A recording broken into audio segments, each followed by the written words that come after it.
જય શ્રી કૃષ્ણ. સર્વ વૈષ્ણવોને મારા ભગવત સ્મરણ. અજ્ઞાનતિમિરાન્ધસ્ય જ્ઞાનાંજન શલાકયા ચક્ષુરુન્મિલિતં येन તસ્मै શ્રી ગુરવે નમઃ. શ્રી ગોવર્ધનનાથ કી જય. શ્યામ સુંદર શ્રી યમુને મહારાણી કી જય. શ્રી વલ્લભાધીશ કી જય. શ્રી ગુસાઈજી પરમ દયાલ કી જય. શ્રી ગોકુલનાથ કી જય. શ્રી હરિરાયજી મહાપ્રભુની જય.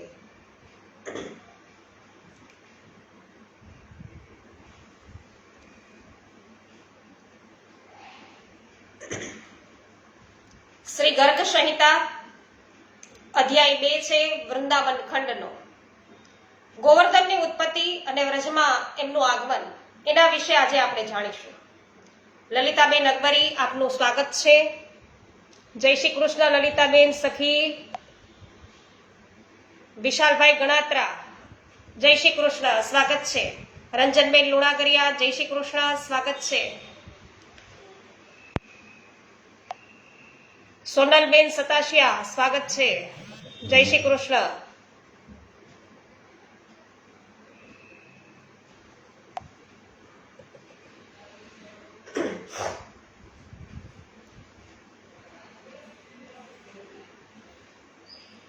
જયશ્રીબેન પટેલ જય શ્રી કૃષ્ણ સ્વાગત છે આપનું.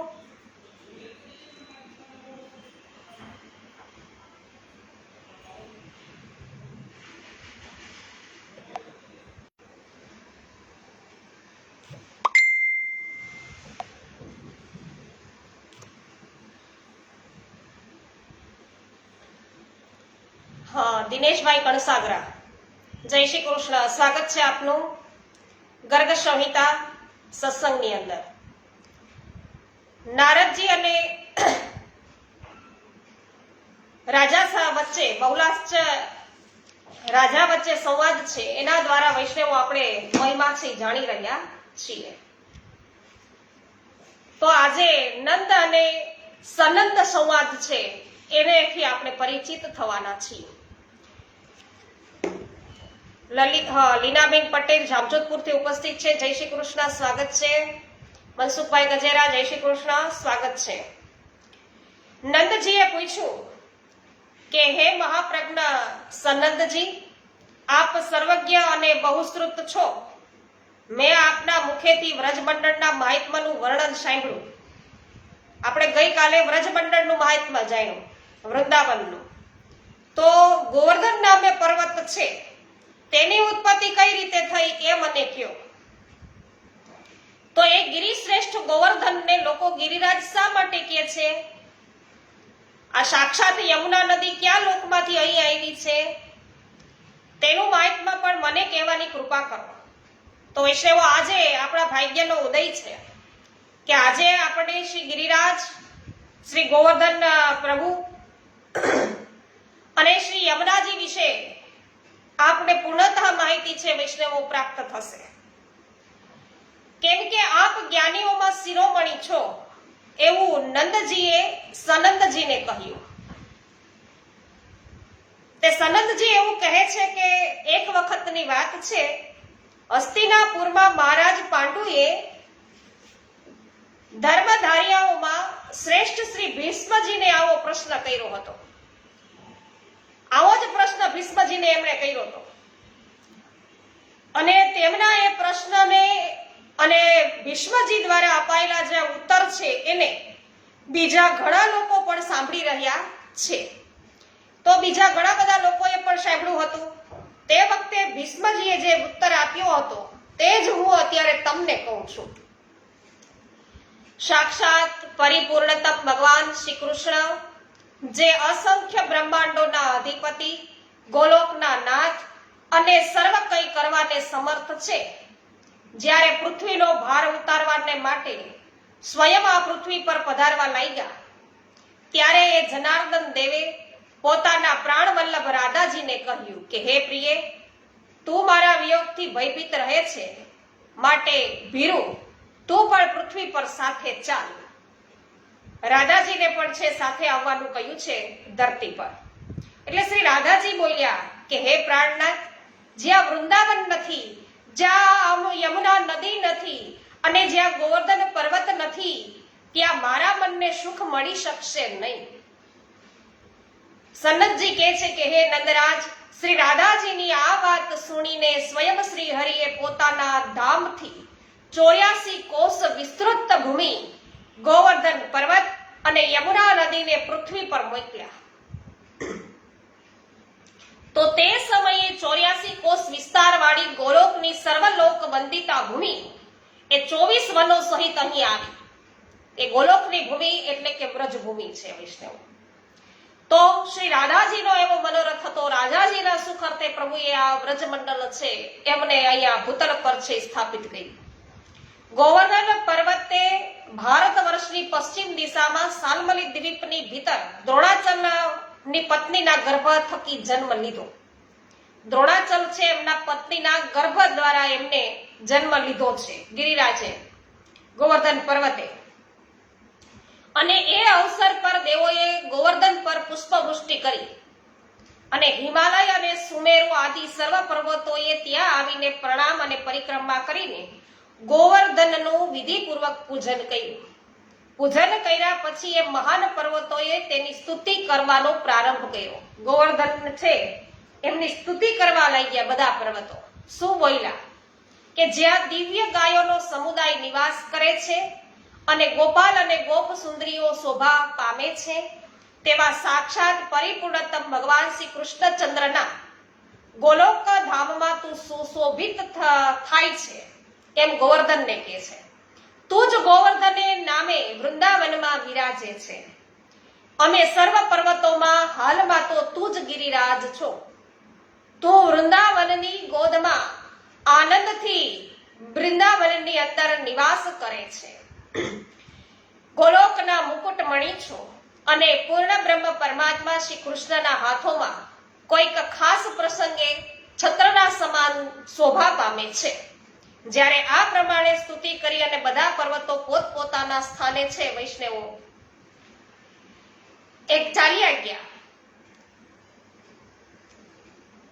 તો કે છે કે આપને શ્રી ગોવર્ધનને અમારા નમસ્કાર હો. આમ નમસ્કાર કરી અને પોતપોતાના સ્થાને છે ગયા. ત્યારથી આ ગિરિશ્રેષ્ઠ, પર્વતોમાં શ્રેષ્ઠ, ગિરિશ્રેષ્ઠ ગોવર્ધન સાક્ષાત ગિરિરાજ કહેવાવા લાગ્યો છે કે દરેક પર્વતોએ એમને આ પ્રકારે સ્તુતિ કરી નમસ્કાર કર્યા એટલે જે પર્વતોના રાજ છે એવા ગિરિરાજ. તો એકવાર મુનિ શ્રેષ્ઠ પુલત્સ્યજી તીર્થયાત્રા કરવાના માટે પૃથ્વી પર ભ્રમણ કરતા હતા. તો પૃથ્વી ભ્રમણ કરવા લાગ્યા. એ મહામુનિએ દ્રોણાચલના પુત્ર શ્યામ વર્ણવાળા શ્રેષ્ઠ પર્વત ગોવર્ધનને જોયો અને જેના પર માધવીલતાના પુષ્પો છે એ સુશોભિત થઈ રહ્યા હતા. ત્યાંના વૃક્ષો ફળોના ભારથી છે લચેલા હતા. નિર્જરોના ઝરમર અવાજ છે ગુંજતા હતા. એ પર્વત પર ઘણી બધી શાંતિ પ્રવર્તતી હતી. તેની કંદરાઓના કારણે તે મંગલધામ તરીકે જાણીતું હતું. સેંકડો શિખરોથી તે સુશોભિત અને રત્નમય મનોહર શૈલ્ય તપશ્ચર્યા કરવાના માટે સુયોગ્ય સ્થળ જાણીતું હતું. તો સેંકડો શિખરોથી સુશોભિત હતા. તો વિવિધ રંગની ભાત ભાતની ધાતુઓ આ પર્વતના અવયવમાં સુંદર શોભા આપતી હતી. તેની ભૂમિ ઢોળાવ ચઢાવ ઉતારયુક્ત વાળી હતી અને ત્યાં વિવિધ પ્રકારના પંખીડા સર્વત્ર વ્યાપ્ત હતા. મૃગલા અને વાનર વગેરે પશુ ચારેકોર ફેલાયેલા હતા. મયુરોના કેકારવથી ગોવર્ધન પર્વત મુમુક્ષુઓને માટે મોક્ષપ્રદ જણાતો હતો. તો આ મુનિવર્ય પુલત્સ્યના મનમાં એ પ્રાપ્ત કરવાની ઈચ્છા થઈ, એ પર્વતને પ્રાપ્ત કરવાની ઈચ્છા થઈ. તો તેના માટે તેણે દ્રોણાચલની સમીપે તે ઉગ્યા. તો દ્રોણાચલ કોણ છે? શ્રી ગિરિરાજના પિતાશ્રી. દ્રોણાગિરીએ તેમનું પૂજન, સ્વાગત અને સત્કાર કર્યો પુલત્સ્ય ઋષિનો. અને ત્યાર પછી પુલત્સ્યજીએ એ પર્વતને એવું કહ્યું. શું કીધું કે હે દ્રોણ, તમે પર્વતોના સ્વામી છો. બધા દેવો તમારો આદર સત્કાર કરે છે. તમે દિવ્ય ઔષધિઓથી સંપન્ન અને મનુષ્યોને સર્વદા જીવન આપનારા છો. હું કાશીનો નિવાસી મુનિ છું અને તમારી પાસે યાચક થઈને આવ્યો છું. તમે તમારા પુત્ર ગોવર્ધનને મને આપી દો. તો આ જે દ્રોણાચલ પર્વત છે વૈષ્ણવ, એને 3 પુત્રો છે. એક તો કાંતાગીરી પર્વત, આ ગોવર્ધન પર્વત અને ચરણાદ્રી પર્વત. એમાંના આ ગોવર્ધન પર્વતને એમ કે છે કે તમે મને આપી દો, ગોવર્ધનને મને આપી દો. અહીંની બીજી વસ્તુઓ સાથે મારે કોઈ પણ નિસ્બત નથી. ભગવાન વિશ્વેશ્વરની મહાનગરી કાશી નામે પ્રસિદ્ધ છે. તો જ્યાં મરણ પામેલો પાપી પણ તત્કાળ પરમ મોક્ષ પામે છે, જ્યાં ગંગા મૈયા પ્રાપ્ત થાય છે અને જ્યાં સાક્ષાત વિશ્વનાથ પણ બિરાજમાન છે, ત્યાં હું તમારા પુત્રને સ્થાપિત કરીશ. ત્યાં આ પર્વતને સ્થાપિત કરીશ. અને જ્યાં બીજો કોઈ જ પર્વત નથી, લતા વેલાઓ અને વૃક્ષોથી તમારો પુત્ર ગોવર્ધન છે એ છવાયેલો છે, તેના પર રહીને હું તપશ્ચર્યા કરીશ, એવી અભિલાષા મારા મનમાં જાગૃત થઈ છે. એટલે સનતજી હવે કે છે, સનતજી બોલ્યા કે પુલત્સ્યની આ વાત સુણીને પુત્ર પ્રેમથી વિહવળ થયેલા દ્રોણાચલના નેત્રોમાં અશ્રુ છલકાઈ ઉઠ્યા. કોઈ આપણો દીકરો માંગી લે તો કેમ દઈ દેવો? તેમણે પુલત્સ્ય મુનિને એવું કહ્યું કે હે મહામુને, હું પુત્ર પ્રેમથી આકુળ વ્યાકુળ થયો છું. આ પુત્ર મને અત્યંત વાલો છે, તો એ આપના શાપથી ભયભીત થઈને તેને હું આપના હાથમાં સોંપું છું. પછી એમણે એમના પુત્રને કહ્યું કે હે બેટા, મુન્યવર્યની સાથે તું કલ્યાણમય કર્મક્ષેત્ર ભારત વર્ષમાં જા. ત્યાં મનુષ્ય સત્કર્મો દ્વારા ધર્મ અને અર્થ કામ એમ ત્રિવર્ગનું સુખ છે એ પ્રાપ્ત કરે છે. ત્યાં નિષ્કામ કર્મ અને કર્મયોગ દ્વારા ક્ષણ માત્રમાં મોક્ષ પણ પ્રાપ્ત કરે છે. એટલે ગોવર્ધન શું બોલ્યા કે હે મુને, મારું શરીર 8 યોજન લાંબુ, 2 યોજન ઊંચું અને 5 યોજન પહોળું છે. એવી દશામાં આપ મને કઈ રીતે લઈ જઈ શકશો? એટલે પુલત્સ્યજી બોલ્યા કે બેટા, તું મારા હાથ પર બેસીને સુખેથી જા. જ્યાં સુધી કાશી આવે નહીં ત્યાં સુધી હું તને હાથ પર જ ઉંચકીને લઈ જઈશ. ગોવર્ધન બોલ્યા કે હે મુને, મારી એક પ્રતિજ્ઞા છે, શરત છે. આપ જ્યાં જે ભૂમિ પર મને એકવાર મૂકશો તે ભૂમિ પરથી હું ઉત્થાન કરીશ નહીં. એકવાર તમે મૂકી દેશો જે ભૂમિ પર, પછી ત્યાંથી હું હલીશ નહીં. પુલત્સ્યજી બોલ્યા છે કે હું આ સાલમલી દ્વીપથી ભારત વર્ષના કૌશલ દેશ સુધી તને ક્યાંય પણ છે રસ્તામાં મૂકીશ નહીં. એ મારી પ્રતિજ્ઞા છે. સનતજી બોલ્યા છે કે હે નંદરાજ, પછી એ મહાન પર્વત પિતાને પ્રણામ કરીને મુનિવરની હથેળી પર આરૂઢ થયો. તે વેળા તેના નેત્રોમાં અશ્રુ ભરાઈ ગયા. તેને જમણા હાથ પર રાખીને પુલત્સ્ય મુનિ લોકોને પોતાનું તેજ દર્શાવતા ધીમે ધીમે ચાલ્યા અને વ્રજ મંડળમાં પહોંચ્યા. અને ગોવર્ધન પર્વતને પોતાના પૂર્વજન્મની વાતનું સ્મરણ હતું. વ્રજમાં આવતા તેણે માર્ગમાં મનોમન વિચાર્યું કે ત્યાં વ્રજમાં અસંખ્ય બ્રહ્માંડ નાયક સાક્ષાત પરિપૂર્ણતમ ભગવાન શ્રી કૃષ્ણ અવતાર લેશે અને ગ્વાલ બાળોની સાથે બાળ લીલા અને કૈશોર લીલા છે કરશે. એટલું જ નહીં, શ્રી હરિ અહીંયા દાન લીલા અને માન લીલા પણ કરશે. તો મારા માટે મારે અહીંથી અન્યત્ર જવું જોઈએ નહીં. મારે અહીંયા એમની સેવામાં જ રહેવું જોઈએ. આ વ્રજભૂમિ અને આ યમુના નદી ગોલોકથી અહીં આવેલી છે. શ્રી રાધાજી સાથે ભગવાન શ્રી કૃષ્ણનું પણ અહીં શુભ આગમન થશે. તો તેમના ઉત્તમ દર્શન પામી અને હું કૃતકૃત્ય થઈશ. મનોમન આવો વિચાર કરીને ગોવર્ધને મુનિવરની હથેળી પર પોતાના શરીરનો ભાર છે ઘણો બધો વધારી દીધો. એટલે ગોવર્ધન પર્વતે ધીમે ધીમે પોતાનો વજન છે વધારવા લાગ્યા, ભાર વધારવા લાગ્યા. અને તે સમયે મુનિવર અતિશય થાકી ગયા હતા અને તેમણે પહેલા કરેલી વાત યાદ રહી નહીં. તેમણે તો પર્વતને હાથથી ઉતારીને વ્રજ મંડળમાં મૂકી દીધો અને એવો ભારથી પીડિત તો હતા જ અને લઘુ શંકા કરવાના માટે તેઓ ચાલ્યા ગયા. અને શૌચ ક્રિયા કરીને જળમાં સ્નાન કરી અને પછી મુનિવર પુલસ્ત્યના ઉત્તમ પર્વત ગોવર્ધનને કહ્યું કે હવે ઉઠ. વધારે ભારે હોવાના કારણે જ્યારે તે બંને હાથેથી ઉઠ્યો નહીં ત્યારે મહામુનિ પુલસ્ત્યે તેને પોતાના તેજ અને બળથી ઉઠાવવાનો પ્રયત્ન કર્યો. મુનિએ પ્રેમભરી વાણી દ્વારા દ્રોણાનંદન ગિરિરાજને ગ્રહણ કરવાનો પૂરી શક્તિથી પ્રયાસ કર્યો, પરંતુ તે તો એક આંગળ સુદ્ધા ટસ કે મસ થયો નહીં. તો ત્યારે પુલસ્ત્યજી બોલ્યા કે હે ગિરિશ્રેષ્ઠ, ચાલો ચાલો, વધારે ન કર, હું જાણી ગયો તું રિસાયો છે. એટલે સત્વરે કહે કે તારો શું વિચાર છે? ગોવર્ધન બોલ્યા છે કે હે મુને, એમાં મારો કોઈ પણ દોષ નથી. આપે જે મને અહીં સ્થાપિત કર્યો છે, હવે હું અહીંથી ઉઠીશ નહીં. તો મેં જે પ્રતિજ્ઞા લીધી હતી એ તમને યાદ છે ને? મારી આ પ્રતિજ્ઞા મેં પહેલેથી જ કહેલી હતી કે એક વખત તમે જ્યાં મને સ્થાપિત કરશો પછી ત્યાંથી હું ટસ કે મસ થાઈશ નહીં, ત્યાંથી હું હલીશ નહીં.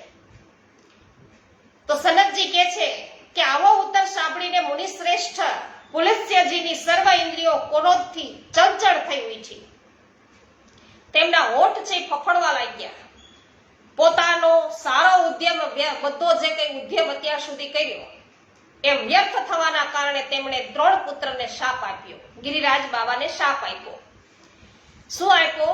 કે હે પર્વત, તું ઘણો જકી છે, તે મારો મનોરથ પૂરો કર્યો નથી. બરાબર, મારો મનોરથ તો એ પૂરો કર્યો નહીં, કારણ કે એને તો કાશીમાં લઈ જવાતા, ત્યાં બેસી અને તપશ્ચર્યા કરવી હતી. ગિરિરાજ બાબાએ જ્યાં વ્રજ ભૂમિ જોઈ, પોતાનું ભાર વધાર્યું અને પ્રભુના સેવા અર્થે તેઓ છે ત્યાં સ્થાપિત થયા કે હમણાં મારા પ્રભુ સ્વામિનીજી સહિત છે અહીંયા પધારવાના છે વ્રજભૂમિમાં. યમુના નદી પણ અહીંયા બિરાજે છે. વ્રજ તો ગોલોકની ભૂમિ જે છે વ્રજભૂમિ એ પણ અહીંયા આવી પહોંચી છે, તો મારે પણ અહીંયા જ રહેવું જોઈએ એમ વિચારી પોતે પોતાનો ભાર છે વધાર્યો અને પુલસ્ત્ય ઋષિએ એમને ત્યાં સ્થાપિત કર્યા. એ ટસ કે મસ થયા નહીં અને પુલસ્ત્ય ઋષિએ એમને શાપ આપ્યો છે. શું શાપ આપ્યો? કે તે મારો મનોરથ પૂર્ણ કર્યો નહીં, તેથી તું દરરોજ તલ ભાર ક્ષીણ થતો રહેશે, એટલે કે ઓછો થતો રહેશે, ઘટતો રહેશે, એવી વાત કરી, એવો શાપ આપ્યો. અને સનતજી બોલ્યા કે હે નંદ, આમ કહીને પુલસ્ત્ય મુનિવર કાશી ચાલ્યા ગયા.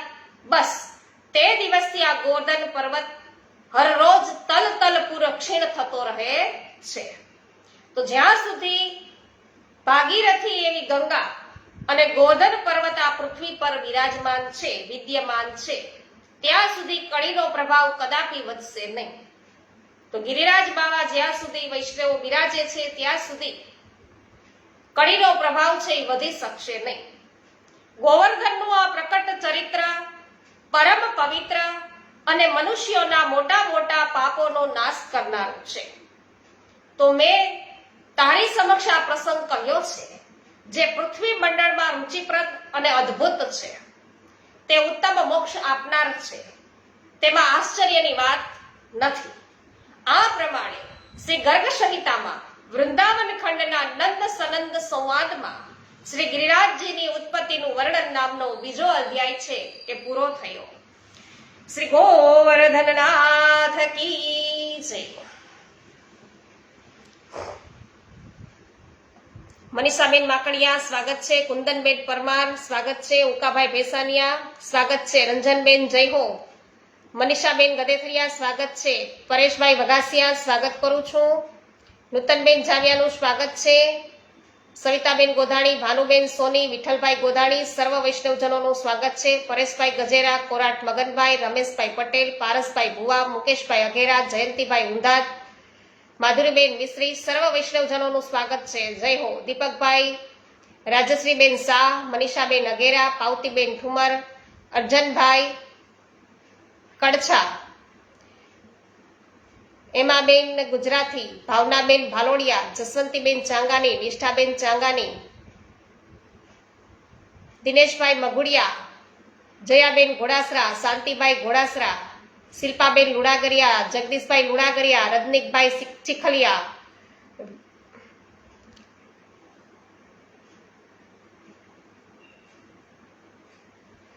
રમેશભાઈ ચાંગાણી, હંસાબેન પટેલ, સર્વ વૈષ્ણવજનોનું સ્વાગત છે. વિરેન્દ્રભાઈ કાલરિયા, આપનું સ્વાગત છે. કેવી પટેલ, સ્વાગત છે. જયો હેમાબેન, આભાર.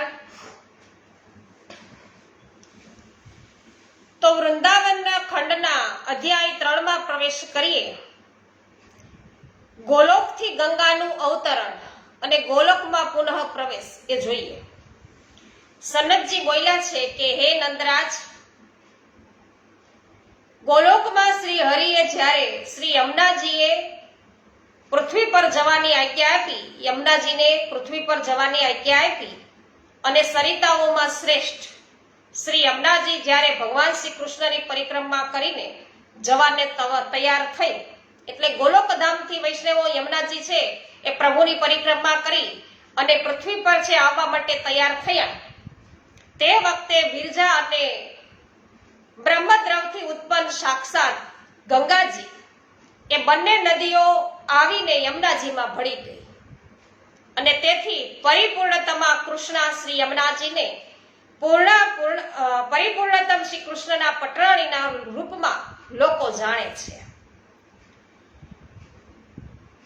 તો આપણે એટલે જ કહીએ છીએ કે ગોવલોક સે ધારા ચલી આઈ, ગોવલોક સે ધારા ચલી આઈ, મૂર્ખ જાને ને પાની રે, અમૂર્ખ જાને પાની શ્રી યમુના મહારાણી, અમૂર્ખ જાને પાણી શ્રી યમુના મહારાણી, વેદ પુરાણ વિમલ યસ ગાય, શ્રી યમુને મહારાણી રે, મહારાણી રે. પછી નદીઓ શ્રેષ્ઠ કાલિંદી પોતાના મહાન વેગથી વિરજાના વેગનું ભેદન કરીને નિકુંજ દ્વારથી નીકળી અને અસંખ્ય બ્રહ્માંડ સમૂહો છે એમને સ્પર્શ કરતી બ્રહ્મદ્રવમાં છે ગઈ અને પછી તેની મહાજળ રાશિને પોતાના મહાવેગથી ભેદન કરતી મહાનદી શ્રી વામનના ડાબા ચરણના નખથી વિદીર્ણ થયેલા બ્રહ્માંડના શિરોભાગમાં વિદ્યમાન બ્રહ્મદ્રવ્ય યુક્ત વિવરમાં શ્રી ગંગાજીને સાથે જ પ્રવિષ્ટ થઈ અને ત્યાંથી તે સરિત દ્વારા શ્રી યમુનાજી ધ્રુવ મંડળમાં રહેલા ભગવાન અજીત શ્રી વિષ્ણુ ભગવાન ધામ વૈકુંઠ ધામમાં થઈ અને બ્રહ્મલોકને ઓળંગીને જ્યારે બ્રહ્મ મંડળેથી નીચે પડી ત્યારે દેવતાઓના સેંકડો લોકોમાં એકથી બીજા ક્રમે વિચરતી તેઓ આગળ વધી. પછી તે સુમેરુ ગિરિના શિખર પર મહાવેગથી પડી અને શૈલ શૃંગોને ઓળંગીને મોટા મોટા શૈલ શૃંગો અને ખડકોને ઓળંગીને મોટી મોટી શિલાઓના કિનારાઓને તોડતી જ્યારે મેરુ પર્વતની દક્ષિણ દિશા તરફ જવાને તૈયાર થઈ ત્યારે ગંગાજી અલગ થઈ ગયા અને મહાનદી ગંગાજી તો હિમાલય પર્વત પર ચાલ્યા ગયા, પણ કૃષ્ણ શ્યામ સલીલા યમુનાજી કલિંદ શિખર પર પહોંચી. એટલે કહીએ છીએ કે કલિંદગીરી મસ્તકે પતત મંદ પુરો ઉજ્જવલા, વિલાસ ગમન ઉલ્લસત પ્રગટ ગંડ શૈલોનતા. તો કલિંદ શિખર પર પહોંચ્યા સર્વપ્રથમ અને ત્યાં જઈને તે પર્વતથી પ્રગટ થઈ, એના કારણે તેનું નામ કાલિંદી પડ્યું. તો કલિંદગીરીના શિખરોથી તૂટી ને જે મોટા મોટા ખડકો પડ્યા હતા તેના સુદૃઢ તત્વોને તોડતી ફોડતી અને ભૂખંડ પર પાછી ફરતી વેગવતી કૃષ્ણ કાલિંદી અનેક દેશોને પવિત્ર કરતી ખાંડવ વનમાં ઇન્દ્રપ્રસ્થ અથવા તો દિલ્હી પાસે ગઈ છે અને યમુનાજી સાક્ષાત પરિપૂર્ણતમ ભગવાન શ્રી કૃષ્ણને પોતાના સ્વામી પતિ બનાવવા ઈચ્છતી હતી. તેથી તે પરમ દિવ્ય દેહ ધારણ કરીને ખાંડવ વનમાં તપશ્ચર્યા કરવા લાગ્યા. શ્રી યમુનાજીના પિતા ભગવાન સૂર્યનારાયણે જળની અંદર જ એક દિવ્ય ગૃહનું નિર્માણ કર્યું હતું. જેમાં આજે પણ તે રહે છે. ખાંડવવનથી વેગપૂર્વક ચાલતા કાલિંદીજી વ્રજ મંડળમાં શ્રી વૃંદાવન અને મથુરાની નજીક ગયા અને મહાવનની પાસે રમણીય સ્થળમાં તે પ્રવાહિત થઈ. શ્રી ગોકુળમાં આવતા સુંદરી યમુનાજીના વિશાખા સખીને નામે પોતાના નેતૃત્વમાં ગોપ કિશોરીઓનું એક યુથ બનાવ્યું અને શ્રી કૃષ્ણચંદ્રના રાસમાં ભળવાના માટે તેણે ત્યાં જ પોતાનું નિવાસસ્થાન બનાવ્યું. અને પછી તે જ્યારે વ્રજથી આગળ જવા લાગી ત્યારે વ્રજભૂમિના વિયોગથી વિહવળ થઈ અને પ્રેમાનંદના આંસુ વહાવતી પશ્ચિમ દિશા ભણી પ્રવાહિત થઈ. તો પછી વ્રજમંડળની ભૂમિને પોતાના જળ પ્રવાહથી 3 વાર પ્રણામ કરી અને શ્રી યમુનાજી અનેક પ્રદેશોને પવિત્ર કરતી ઉત્તમ તીર્થ પ્રયાગમાં ગઈ. ત્યાં ગંગાજીના સાથે તેમનો સંગમ થયો અને તેને સાથે લઈ અને ક્ષીરસાગર ભણી ગઈ. તે વખતે દેવતાઓએ તેમના પર પુષ્પવૃષ્ટિ કરી અને દિગ્વિજય સૂચક જયઘોષ કર્યો. નદી શિરોમણી કાલિંદ નંદિની કૃષ્ણાવર્ણા શ્રી યમુનાજીએ સમુદ્ર સુધી પહોંચી અને ગદગદ વાણીમાં ગંગાજીને કહ્યું છે. યમુનાજી શું બોલ્યા કે સમગ્ર બ્રહ્માંડને પવિત્ર કરનાર હે ગંગે, તમને ધન્ય હો. સાક્ષાત શ્રી કૃષ્ણના ચરણારવિંદોથી તારો પ્રાદુર્ભાવ જન્મ થયો છે. તેથી હું સમસ્ત લોકોના માટે એકમાત્ર વંદનીય છો તું. તો હે સુબે, હવે હું અહીંથી ઉઠીને શ્રી હરિના લોકમાં જઈ રહી છું. તો યમુનાજી છે એ સાગરમાં ભેળા નથી, કારણ કે એમના પતિ કોણ છે? એના સ્વામી તો શ્રી કૃષ્ણ છે. તો કે છે કે અહીંથી ઉઠીને હું તો હરિના લોકમાં જઈ રહી છું. તમારી ઈચ્છા હોય તો તું પણ મારી સાથે ચાલ. તારા સમાન દિવ્ય તીર્થ ન તો થયું છે અને ન તો ભવિષ્યમાં પણ થશે. ગંગાજી આપ સર્વ તીર્થમય છે. તેથી હે સુમંગલે ગંગે, હું તને પ્રણામ કરું છું. જો મેં કદી પણ અયોગ્ય વાત કરી હોય તો તે માટે તું મને માફ કરજે. એટલે ગંગાજી કહે છે કે હે શ્રી કૃષ્ણે, સમસ્ત બ્રહ્માંડને પવિત્ર કરનાર તો તું છે, માટે તને ધન્ય હો. શ્રી કૃષ્ણના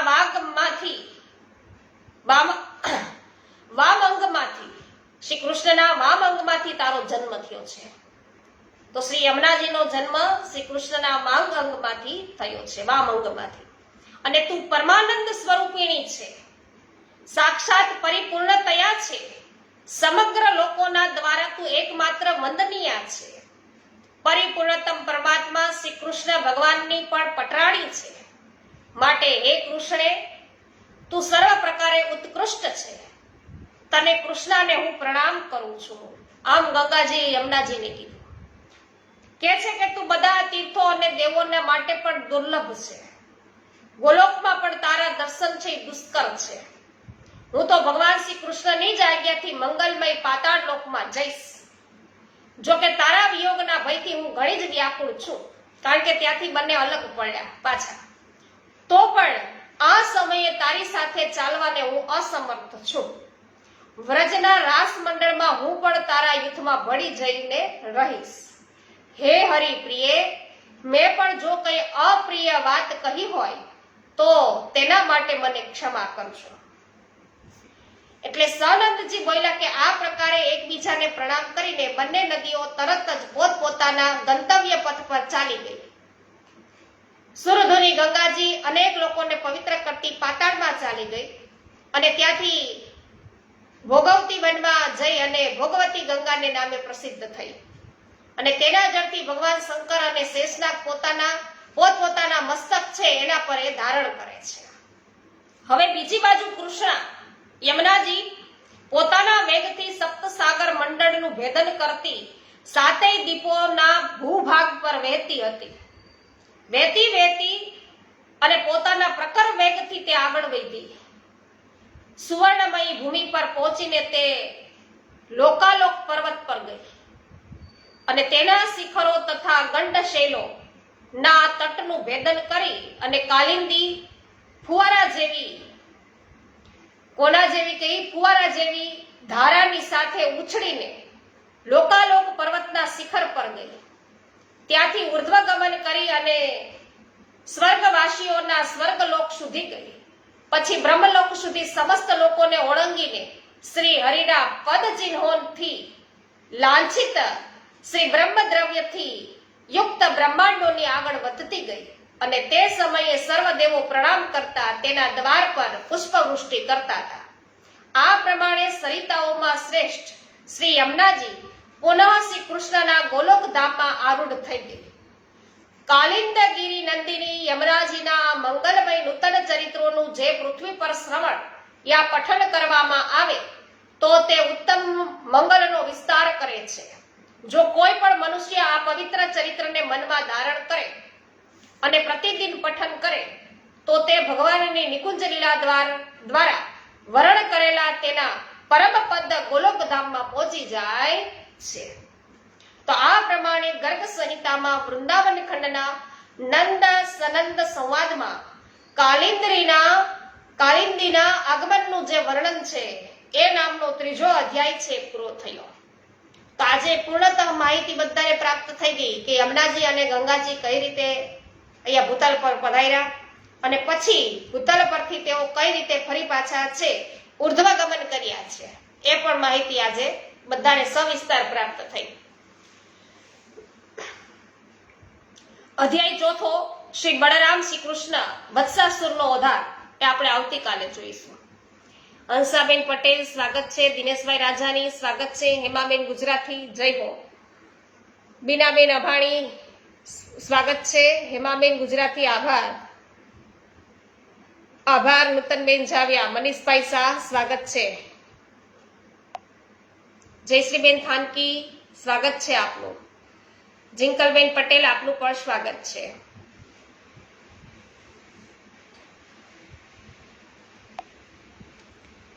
જયંતિલાલભાઈ પેશીવાડિયા આપનું પણ સ્વાગત છે. શ્રી ગોવર્ધનનાથ કી જય, શ્યામ સુંદર શ્રી યમુને મહારાણી કી જય, શ્રી વલ્લભાધીશ કી જય, શ્રી ગોસાઈજી પરમ દયાલ કી જય, શ્રી ગોકુલનાથ કી જય, શ્રી હરિરાયજી મહાપ્રભુની જય. સર્વે વૈષ્ણવોને મારા જય શ્રી કૃષ્ણ. હા, રાત્રે પાછા સત્સંગમાં લલિતાબેન ખૂબ સુંદર.